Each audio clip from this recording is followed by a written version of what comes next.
محترم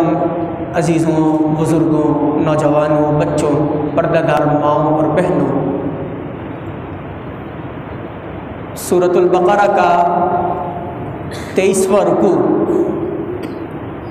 آپ کے سامنے تلاوت کرنے کی سعادت حاصل کی ہے۔ اس رکوع کو پورے قرآن میں ایک منفرد حیثیت حاصل ہے۔ انفرادی حیثیت اس لیے حاصل ہے کہ اسلام کے جو 5 بنیادی اراکین ہیں، اگر آپ ایمان کو دیکھیں، اللہ رب العالمین پر ایمان لانا، توحید کا اقرار کرنا، نبی اکرم صلی اللہ علیہ وسلم کی رسالت پر ایمان لانا، قرآن کریم میں بارہا اس کا ذکر آیا ہے۔ مختلف مقامات پر، کئی صورتوں کے اندر، کئی آیات میں اللہ رب العالمین نے ایمان کا اور توحید کا اور رسالت کا اور آخرت کا تذکرہ فرمایا ہے۔ پھر دین کا جو دوسرا رکن ہے، اہم رکن، یعنی نماز، تو نماز کا ذکر بھی قرآن کریم کی کئی آیات کے اندر موجود ہے۔ کئی مقامات پر نماز کا حکم دیا گیا ہے کہ نماز کی ادائیگی کا اہتمام کرو۔ کہیں پر نماز کے اوقات کا ذکر آیا ہے، کسی آیت میں نماز کی رکعات کا، یعنی دن میں کتنی نمازیں ہوں گی، ان کا ذکر آیا ہے۔ کسی آیت میں نماز کی فرضیت کا، کسی میں نماز کے تہجد کے نفل ہونے کا، یعنی مختلف حوالوں سے قرآن کریم میں نماز کا ذکر بھی ہمیں ملتا ہے۔ اسی طرح آپ دین کے تیسرے رکن کو دیکھیں، زکوٰۃ،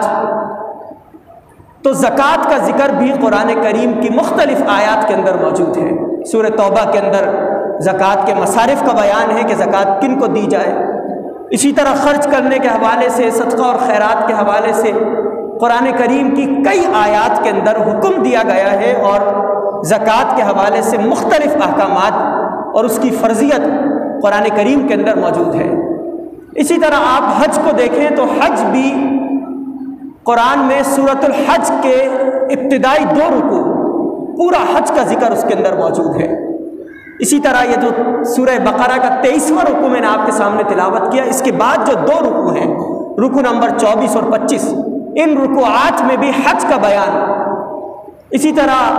حج کی فرضیت کا بیان جو ہے 4تھے پارے کے پہلے رکوع کے اندر موجود ہے۔ سورہ بقرہ دوسرے پارے کے آغاز میں بین الصفا، یعنی سعی بین الصفا والمروہ، اس کا تذکرہ موجود ہے کہ کس طریقے سے سعی کی جائے گی۔ یعنی اسلام کے جو 4 ارکان ہیں، ایک اللہ پر ایمان لانا، دوسرا زکوٰۃ کا اہتمام کرنا، نماز کا اہتمام کرنا اور حج کرنا، قرآن کریم میں بے شمار مقامات پر ان کا تذکرہ موجود ہے۔ لیکن یہ جو روزہ ہے، جسے ہم صیام یا صوم عربی زبان میں کہتے ہیں، اس روزے کو منفرد حیثیت حاصل ہے، اور اس کی انفرادی حیثیت یہ ہے کہ پورے قرآن میں صرف سورہ بقرہ کے اسی 23ویں رکوع میں، جس کی میں نے آپ کے سامنے تلاوت کی، اسی رکوع کے اندر روزے کا تذکرہ موجود ہے۔ اس کے علاوہ پورے قرآن میں کہیں پر بھی روزے کا ذکر موجود نہیں ہے۔ آپ پورا قرآن پڑھ لیں، کسی آیت کے اندر روزے کا تذکرہ موجود نہیں ہے۔ ان آیات میں، اس رکوع میں روزے کے ابتدائی احکامات،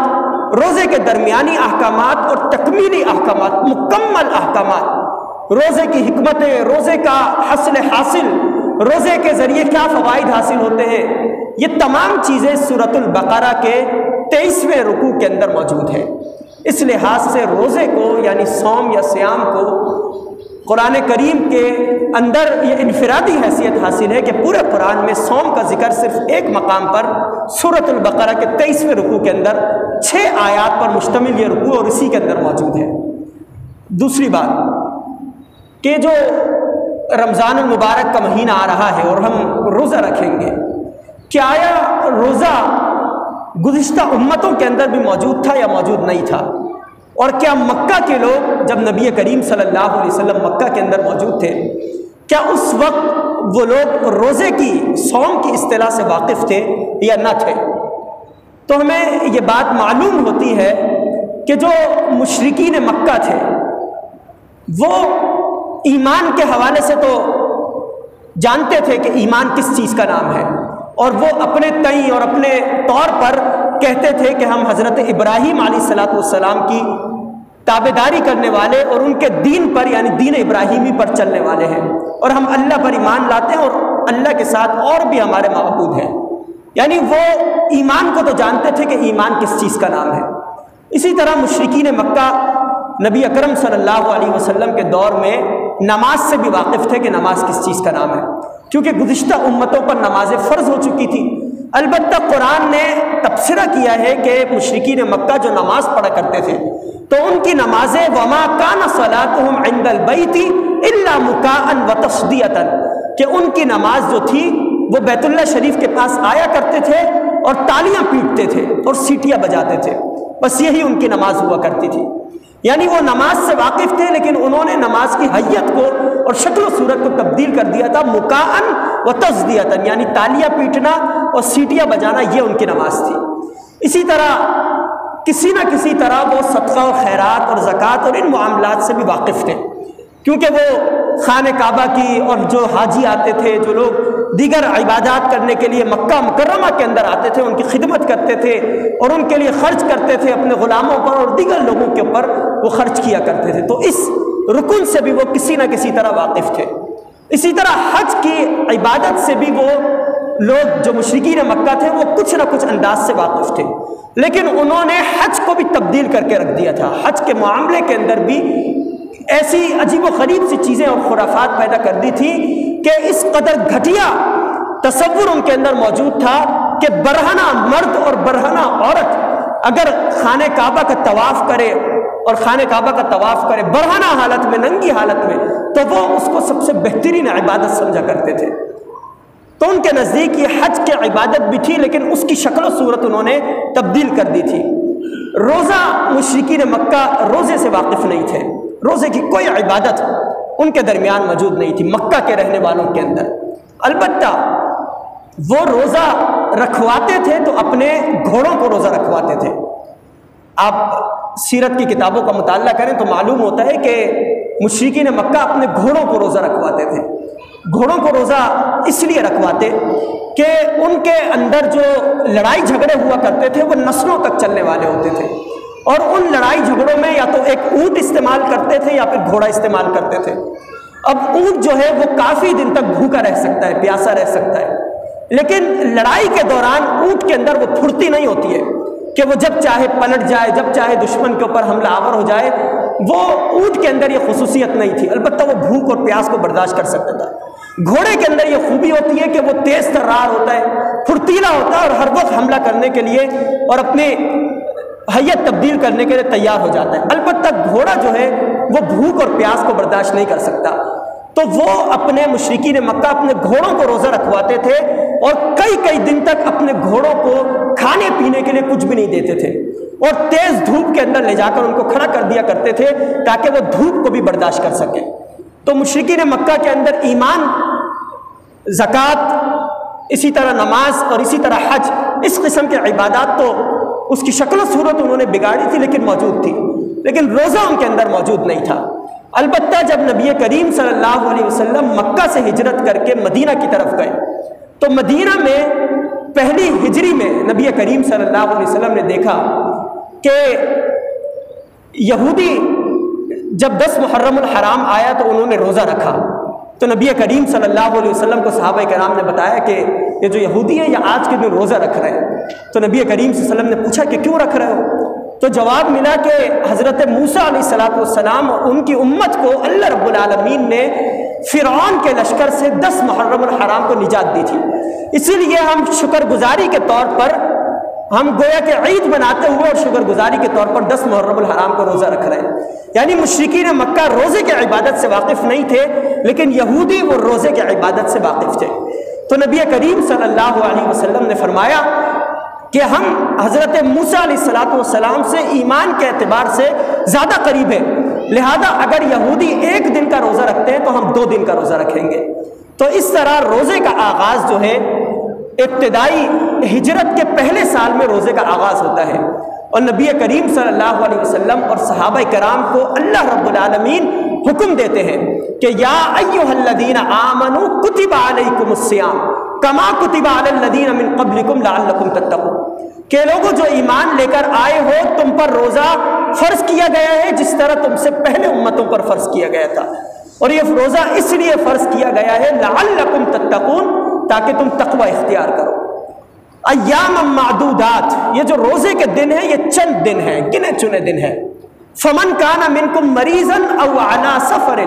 پس جو تم میں سے مریض ہو یا سفر پر ہو، حالت سفر پر ہو، فعدۃ من ایام اخر، تو وہ بعد کے دنوں میں اس گنتی کو پورا کرے، یعنی حالت مرض کی وجہ سے روزہ ترک کیا یا حالت سفر کی وجہ سے روزہ چھوڑ دیا تو بعد کے دنوں میں وہ تعداد کو پورا کرے۔ وعلی الذین یطیقونہ، اور وہ شخص، وہ لوگ کہ جو روزہ رکھنے کی طاقت رکھتے ہیں، وعلی الذین یطیقونہ فدیۃ طعام مسکین، روزہ رکھنے کی طاقت موجود ہے پھر بھی وہ روزہ نہ رکھے تو وہ فدیہ دے دے، کسی مسکین کو کھانا کھلا دے۔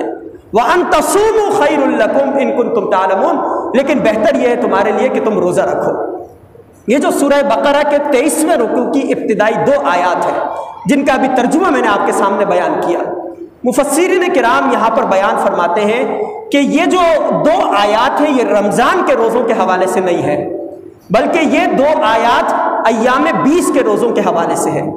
کہ ہجرت کے بعد پہلے سال میں نبی کریم صلی اللہ علیہ وسلم پر اللہ رب العالمین نے جو روزے کا آغاز کیا تھا وہ ایام 20 کے روزوں کا۔ ایام 20 کا مطلب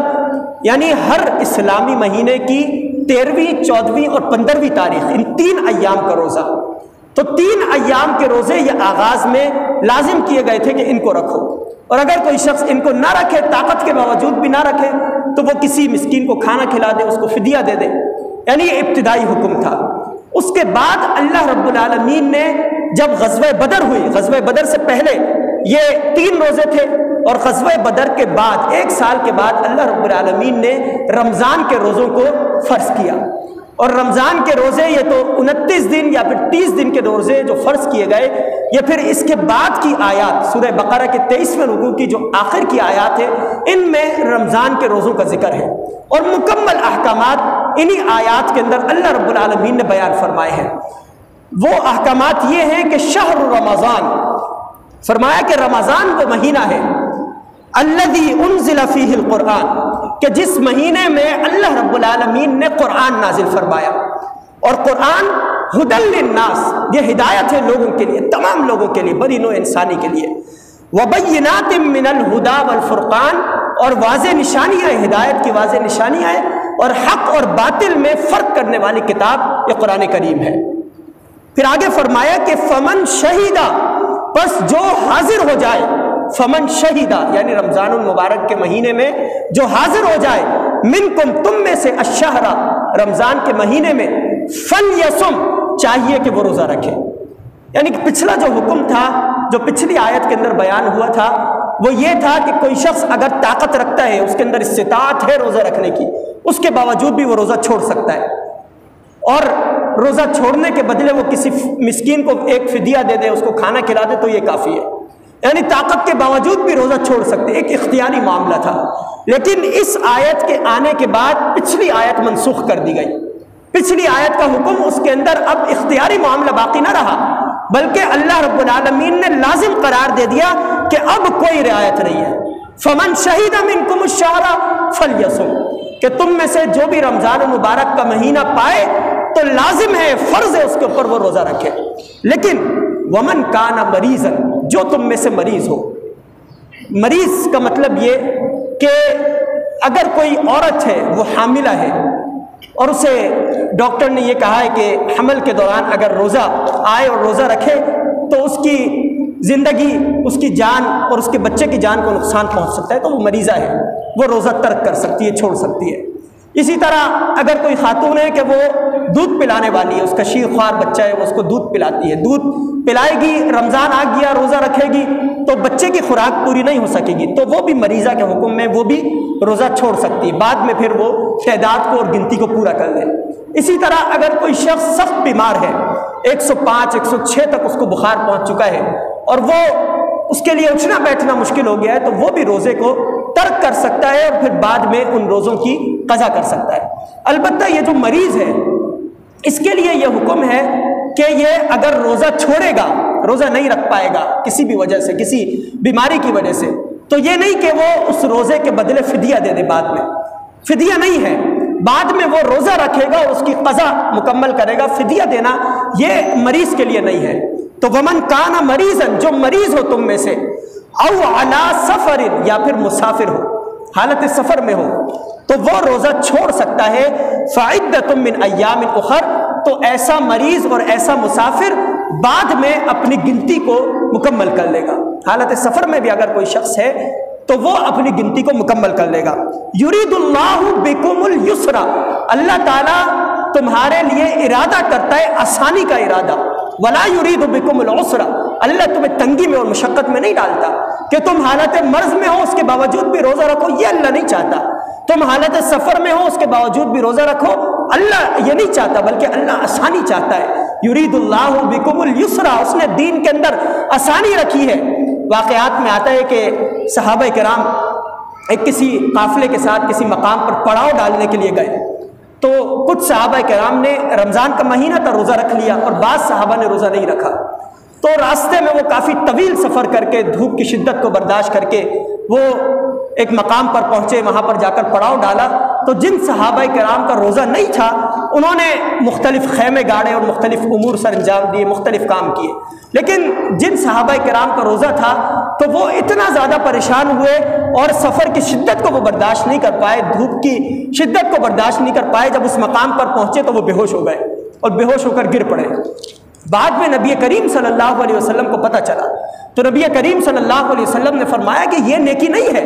کہ رمضان کا مہینہ ہو تم حالت سفر میں اور پھر روزہ بھی رکھو، نیکی یہ نہیں ہے، بلکہ تمہارے جسم کا تم پر حق ہے، تمہاری ہر چیز کا تم پر حق ہے، لہذا حالت سفر میں یہ گنجائش دی گئی ہے۔ اسی طرح بخار کی کیفیت میں یہ گنجائش دی گئی ہے کہ کوئی شخص روزہ نہ رکھے بلکہ روزے کو چھوڑ دے اور بعد کے ایام میں اپنی گنتی کو مکمل کرے۔ وَلِتُكْمِلُوا الْعِدَّةَ، اور فرمایا کہ اپنی گنتی کو، یعنی روزے جو ہیں 29 روزے ہوں یا 30 روزے ہوں تو ان کو مکمل کرو، اور جب روزے مکمل ہو جائیں تو وَلِتُكَبِّرُوا اللَّهَ عَلَى مَا هَدَاكُمْ، اللہ کی کبریائی کا اعلان کرو۔ یعنی جب 30 ایام کے روزے مکمل ہو جاتے ہیں تو عید کا دن آتا ہے۔ عید کا دن کس لیے آتا ہے؟ تاکہ اللہ کی کبریائی کا اعلان کیا جائے، لوگ عیدگاہ کی طرف جاتے ہیں، مساجد کا رخ کرتے ہیں، نماز کا اہتمام کرتے ہیں، جاتے ہوئے اپنی زبان سے تکبیر کا اہتمام، واپسی میں اپنی زبان سے تکبیر کا اہتمام، اگر ایک راستے سے جائیں اور دوسرے راستے سے واپس آئیں تو پورے محلہ پورا کا پورا محلہ جو ہے تکبیر سے گونج اٹھے۔ تو وَلِتُكَبِّرُوا اللَّهَ، اللہ کی کبریائی کا اعلان کرو، عَلَى مَا هَدَاكُمْ، اس بات پر کہ اس نے تم کو ہدایت دی، یعنی تمہیں روزہ رکھنے کی اللہ رب العالمین نے توفیق عطا کی، اس توفیق پر تم اللہ رب العالمین کی کبریائی کا اعلان کرو۔ وَلَعَلَّكُمْ تَشْكُرُونَ، اور شاید کہ اور تاکہ تم شکر گزار بندے بن جاؤ۔ آگے فرمایا کہ أُحِلَّ لَكُمْ، کہ حلال کی گئی ہے تمہارے لیے لیلۃ الصیام الرفث الی نسائکم۔ مشرکین مکہ ان کے نزدیک تو روزہ نہیں تھا، البتہ یہودی یہ روزہ رکھا کرتے تھے، اور یہود کا روزہ اس طرح ہوا کرتا کہ جب غروب آفتاب ہوا تو انہوں نے روزہ افطار کر لیا۔ اب غروب آفتاب کے بعد 2-3 گھنٹے گزرنے کے بعد وہ جب سو جاتے تو ان کا روزہ شروع ہو جایا کرتا تھا۔ اب پوری رات وہ روزے کی کیفیت میں، اگلا دن آیا پھر روزے کی کیفیت میں، یعنی اگر کوئی مغرب کے وقت روزہ افطار کرے اس کے بعد 3 گھنٹے جاگے اور اس کی آنکھ لگ جائے تو اگلے جو 21 گھنٹے بچتے ہیں 21 گھنٹے گویا کہ وہ روزہ گزارتے تھے۔ اگر کوئی 4 گھنٹے کے بعد سویا تو 20 گھنٹے وہ روزہ گزارے گا۔ یعنی یہودیوں کے اوپر ان کی شریعت میں جو روزہ تھا وہ یہ تھا کہ رات کو جیسے ہی کسی کی آنکھ لگی وہ سویا تو روزے کا آغاز ہو جایا کرتا تھا۔ تو اب صحابہ کرام کے ذہن کے اندر یہ بات آئی کیا یہ روزے کا وقت کیا ہوگا؟ کیا یہودیوں کی طرح ہم پر بھی اسی طرح روزہ ہے کہ ہم رات سے ہی روزے کا آغاز کریں؟ اب اگر رات سے روزے کا آغاز ہو جائے تو جو شادی شدہ ہیں وہ اپنی ازواج کے ساتھ یعنی جو معاملات ہیں ازدواجی تعلقات وہ قائم نہیں کر سکیں گے۔ پھر اگر کوئی ازدواجی تعلق ان راتوں میں قائم کر لے تو اس کے لیے کیا سزا ہوگی؟ تو صحابہ کرام کے ذہنوں کے اندر اس قسم کے شکوک و شبہات پیدا ہوئے۔ تو اللہ رب العالمین نے یہ آیت نازل فرمایا کہ احل لکم، حلال کیا گیا ہے تمہارے لیے لیلۃ الصیام الرفث الی نسائکم، تمہارے لیے تمہاری عورتوں سے ازواج سے ازدواجی تعلق قائم کرنا رمضان کی راتوں میں حلال کر دیا گیا ہے۔ ہن لباس لکم وانتم لباس لہن، وہ تمہارے لیے لباس ہے اور تم ان کے لیے لباس ہو۔ علم اللہ انکم، اللہ کو معلوم ہے کہ بے شک انکم کنتم تختانون انفسکم، کہ تم اپنے نفسوں سے خیانت کر رہے تھے، فتاب علیکم وعفا عنکم، تو اللہ رب العالمین نے تمہاری توبہ کو قبول کیا اور تمہیں معاف کیا۔ فالآن باشروہن، اب تم مباشرت کر سکتے ہو، وابتغوا ما کتب اللہ لکم، اور تم تلاش کرو جو اللہ رب العالمین نے تمہارے لیے لکھ دیا ہے، یعنی تمہارے لیے جو اللہ رب العالمین نے تسکین لکھ دی ہے، سکون ازدواجی تعلق کے اندر لکھ دیا ہے، اس کو تم تلاش کرو۔ اسی طرح اولاد تمہارے لیے لکھ دی ہے، تم رمضان کی راتوں میں اس کو تلاش کرو۔ آگے فرمایا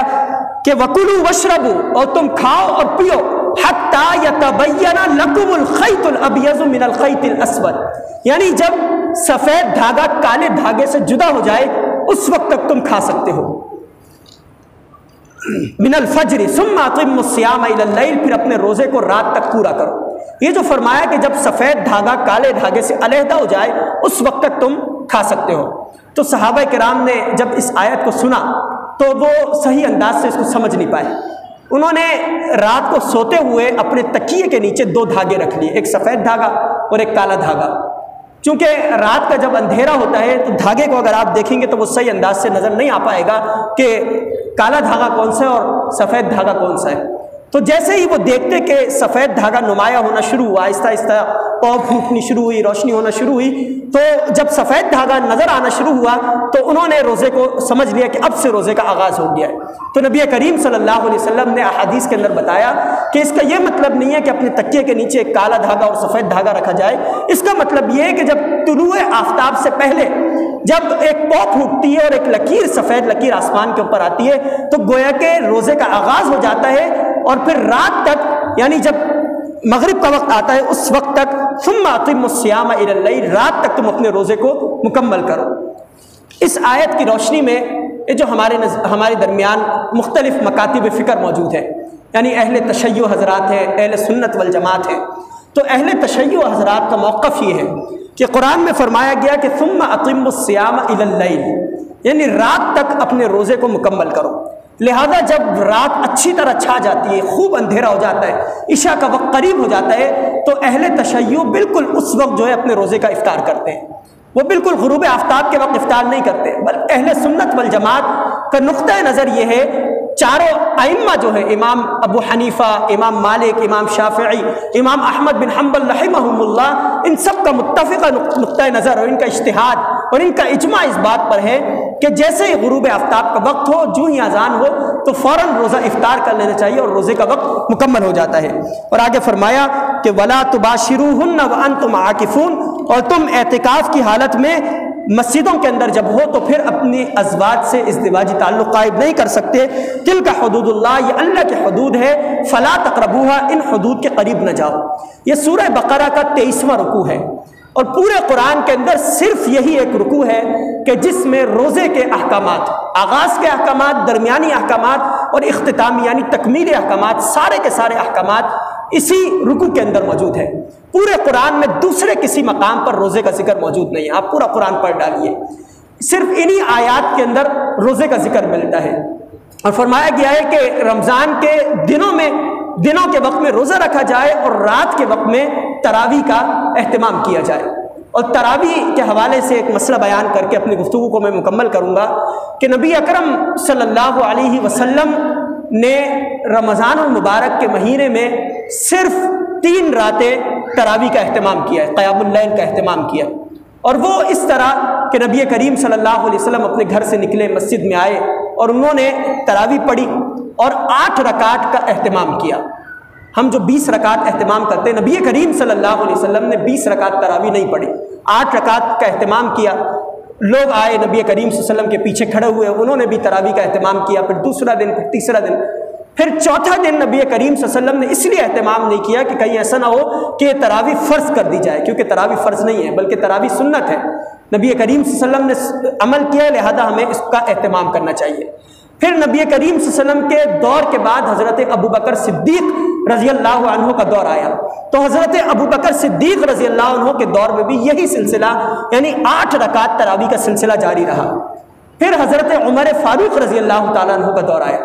حضرت عمر فاروق رضی اللہ عنہ کے دور میں ایک واقعہ یوں ہوا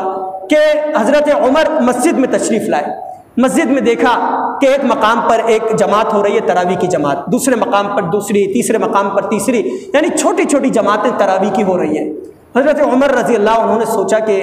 امت کو ایک ساتھ جوڑ دیا جائے اور ساتھ ہی وہ تراویح کا اہتمام کرے۔ تو حضرت عمر رضی اللہ عنہ نے فیصلہ فرمایا کہ آئندہ سے تمام لوگ 20 رکعت کا اہتمام کریں گے تراویح کا، اور ایک امام کے پیچھے سارے کے سارے لوگ جو ہے تراویح کا اہتمام کریں گے۔ تو اس طرح 20 رکعت تراویح کا آغاز جو ہے وہ حضرت عمر فاروق رضی اللہ تعالیٰ عنہ کے دور سے شروع ہوا۔ نبی کریم صلی اللہ علیہ وسلم کے دور میں اور حضرت ابوبکر صدیق رضی اللہ عنہ کے دور میں یہ معاملہ نہیں تھا۔ تو یہ جو 4 بڑے مسالک ہیں جن کا بھی میں نے ذکر کیا، حنفی مسلک، شافعی مسلک، مالکی مسلک اور حنبلی مسلک، ان چاروں کا اجماعی نقطہ نظر یہ ہے کہ نبی کریم صلی اللہ علیہ وسلم کی یہ حدیث ہے کہ علیکم بسنتی وسنت الخلفاء الراشدین المہدیین، کہ تم پر لازم ہے کہ تم میری سنت کو بھی لازم پکڑ لو اور میرے جو خلفاء راشدین ہیں یعنی ابو بکر و عمر و عثمان و علی رضی اللہ عنہم اجمعین، ان کی بھی سنت کو لازم پکڑ لو۔ تو اس سے دلیل اخذ کرتے ہوئے ائمہ اربعہ یہ بات کہتے ہیں کہ حضرت عمر رضی اللہ تعالیٰ عنہ نے اپنے اجتہاد کی بنیاد پر 20 رکعت کا اہتمام کیا اور پھر ایک امام کے پیچھے تراویح کا اہتمام کیا، لہذا تا قیامت ہمارا اس بات پر اجماع ہے کہ تراویح آئندہ 20 رکعت ہوگی اور ایک امام کے پیچھے تراویح پڑھی جائے گی۔ اسی لیے آپ مکہ مکرمہ میں دیکھیں، حرم کے اندر دیکھیں، اسی طرح مدینہ منورہ میں دیکھیں 20 رکعت تراویح کا اہتمام ہوتا ہے۔ وہاں پر جو لوگ ہیں وہ حنبلی مسلک سے تعلق رکھنے والے، امام احمد بن حنبل رحمہ اللہ جو بڑے محدث بھی گزرے ہیں، ان کی ایک حدیث کی کتاب ہے مسند احمد بن حنبل رحمہ اللہ، اور بڑی مایہ ناز کتاب ہے، انتہائی جامع احادیث اس کتاب کے اندر موجود ہے۔ تو ان کے مسلک سے تعلق رکھنے والے، حرمین کے اندر رہنے والے، وہ 20 رکعت تراویح کا اہتمام کرتے ہیں۔ البتہ اہل حدیث احباب کے نزدیک 8 رکعت کا اہتمام ہے، اور اس کا خلاصہ یہی ہے کہ دراصل نبی کریم صلی اللہ علیہ وسلم کی سنت کو اللہ رب العالمین نے ہر طرح سے زندہ رکھا ہے۔ بعض لوگ 8 رکعت کا اور بعض لوگ 20 رکعت کا اہتمام کر رہے ہیں۔ میں انہی الفاظ پر اکتفا کرتا ہوں۔ اللہ رب العالمین سے دعا ہے کہ ہمیں ان باتوں پر عمل کرنے کی توفیق عطا فرمائے اور رمضان المبارک میں روزوں کا اہتمام کرنے کی توفیق عطا فرمائے۔ اگلے جمعے کو انشاءاللہ روزے کے حوالے سے جتنی بھی احادیث نبی کریم صلی اللہ علیہ وسلم نے بیان فرمائی ہیں، ان احادیث کا ذکر اپنے خطبے میں کیا جائے گا۔ وآخر دعوانا الحمدللہ رب العالمین۔